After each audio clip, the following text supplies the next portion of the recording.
SK help সলিউশনের পক্ষ থেকে আপনাদের স্বাগত জানাই। বন্ধুরা, আজকে একটা গুরুত্বপূর্ণ টপিক নিয়ে আমি আলোচনা করব। বন্ধুরা, বেশ কিছুদিন ধরে জানা যাচ্ছে যে বিভিন্ন চ্যানেল মাধ্যম বা বিভিন্ন জায়গা থেকে শোনা যাচ্ছে যে বাড়িতে আধার কার্ডের বন্ধের নোটিফিকেশান আসছে বা চিঠি আসছে। সেই চিঠিতে জানানো হচ্ছে যে আপনাদের আধার কার্ড বন্ধ করে দেওয়া হয়েছে এবং কী কারণে বন্ধ হয়েছে সেটা না জানার কারণে অনেকে আতঙ্কিত হয়েছেন এবং সেটা হতাশার মধ্যে পড়ে গেছেন। ফ্যামিলির শুধু একজনই নয়, একই ফ্যামিলির সমস্ত সদস্যদের আধার কার্ড বন্ধ হয়ে যেতে চলেছে, সেই রকমই চিঠি পেয়েছে অনেক গ্রামের অনেক মানুষরা। তো সেই নিয়ে আজকে এই সমস্ত নোটিফিকেশান আমি জানাতে চলেছি। সমস্ত চিঠির যে কী চিঠিতে দেওয়া হয়েছে সেই সমস্ত কিছু নিয়ে আমি আজকে আপনাদের সামনে আলোচনা করব। তবে চ্যানেলে যারা নতুন এসেছেন, নতুন জয়েন করেছেন, চ্যানেলটিকে অবশ্যই সাবস্ক্রাইব করুন, চ্যানেলের সঙ্গে থাকবেন। তবে বন্ধুরা, 2024-এর প্রথম দিকে আমি একটা ভিডিও দিয়েছিলাম যে আধার কার্ড আপডেট করিয়ে নিন, নাহলে বিপদে পড়তে পারেন, বন্ধ হতে পারে আপনাদের রেশন পরিষেবা ও ব্যাংকিং পরিষেবা। কিন্তু তখন সেই ভিডিওটা দেখে যারা আপডেট করেছিলেন হয়তো তারা আজকে এই বিপদ থেকে রক্ষা পেয়ে যাবেন। তো বন্ধুরা, যারা এখন আপডেট করেননি অবশ্যই আমার এই ভিডিওটা দেখে অবশ্যই আপডেট করে নেবেন। কারণ বন্ধ হয়েছে, কেন বন্ধ হয়েছে এবং কাদের বন্ধ হয়েছে এই নিয়ে আমি আলোচনা করব।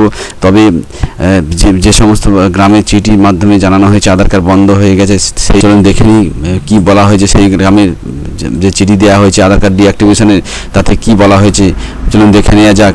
আধার বিশেষজ্ঞরা সেটা কি বলেছে যে আধার কার্ড বন্ধ হয়ে গেলে কীভাবে সেটাকে আবার অ্যাক্টিভ করা যাবে, সেই সমস্ত কিছু নিয়ে আমি আলোচনা করব।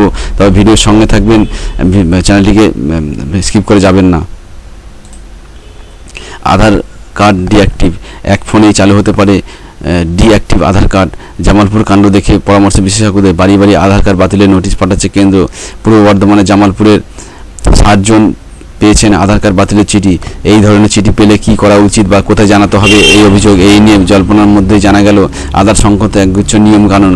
এই ধরনের ক্ষেত্রে টোল ফ্রি নম্বরে ফোন করে ফের চালু করা যেতে পারে ডিঅ্যাক্টিভ আধার কার্ড। আধার কার্ড বাতিলের প্রক্রিয়া শুরু করেছে কেন্দ্র। কার্ড ডিঅ্যাক্টিভ করার কথা চিঠি মারফত জানাচ্ছে unique identification authority of India. সম্প্রতি এই চিঠি পেয়েছেন পূর্ব বর্ধমানে 60 জন এবং এই ঘটনার রাজ্য জুড়ে তৈরি হয়েছে আতঙ্ক। আমজনতার অনেকেরই প্রশ্ন, আধার বাতিল বা ডিঅ্যাক্টিভ হয়ে গেলে কি করবেন তারা? আধার নম্বরের সঙ্গে প্যান বা ব্যাংকের অ্যাকাউন্ট লিঙ্ক করা থাকে, তাহলে আধার বাতিল হলে সেগুলি কি নিষ্ক্রিয় হয়ে যাবে বা বারবার ঘুরে ফিরে আসছে এই একই প্রশ্ন।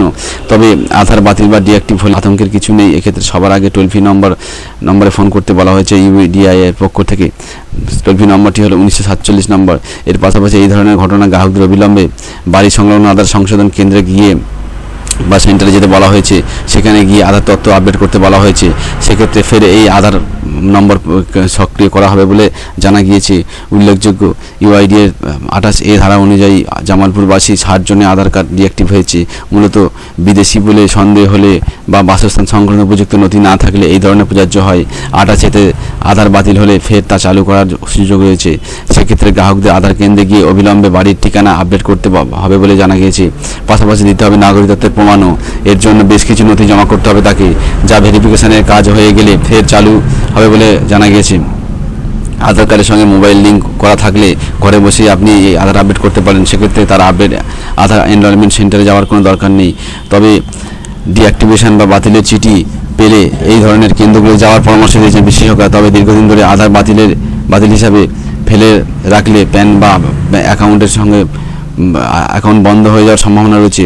শুধু তাই নয়, post office, stock, mutual fund, এমনকি ইউপিআই লেনদেনের উপরেও পড়তে পারে এর প্রভাব। আধার ডিঅ্যাক্টিভ হয়ে গেলে সেগুলি আর বন্ধ হয়ে যাওয়ার সম্ভাবনা রয়েছে বলে স্পষ্ট জানিয়েছে ওয়াকিবহাই মহল। তাই বন্ধুরা, বুঝতে পারছেন যে আতঙ্কের কোনো কারণে যাদের বাড়িতে চিঠি আসছে বা যারা চিঠি পেয়েছেন তারা চিঠি পাওয়ার মাত্রই আপনারা কোনো আধার সেন্টারে গিয়ে যোগাযোগ করবেন। সেখানে গিয়ে আপনাদের pan card, voter card, ration card সমস্ত তথ্য দিয়ে আপনারা আধার আপডেট করলে হয়তো আপনাদের আধার কার্ড আবার অ্যাক্টিভ হয়ে যাবে, চালু হয়ে যাবে এবং আপনাদের ব্যাংকিং পরিষেবা বা রেশন পরিষেবা আপনার সব কিছু পেতে পারেন। তো যারা আপডেট করেনি অবশ্যই আপডেট করে নেবেন। আগে যে ভিডিওটা ছিল সেই ভিডিওটা অবশ্যই দেখে নেবেন কীভাবে আপডেট করতে হয় ঘরে বসে মোবাইলের মাধ্যমে। সেটা আমি পুঙ্খানুপুঙ্খভাবে আমি দেখিয়ে দিয়েছিলাম। তো অবশ্যই আমার সেই আগের ভিডিওটা দেখে আপনারা হয়তো আধার কার্ড আপডেট করে নেবেন। তো এই ছিল আমরা নতুন আপডেট। তো ভিডিওটি ভালো লাগলে অবশ্যই চ্যানেলটিকে সাবস্ক্রাইব করবেন এবং লাইক ও শেয়ার করবেন, অন্যদের জানতে সাহায্য করবেন যাতে পরের নোটিফিকেশনটা আপনারা সহজে পেতে পারেন। থ্যাংক ইউ বন্ধুরা।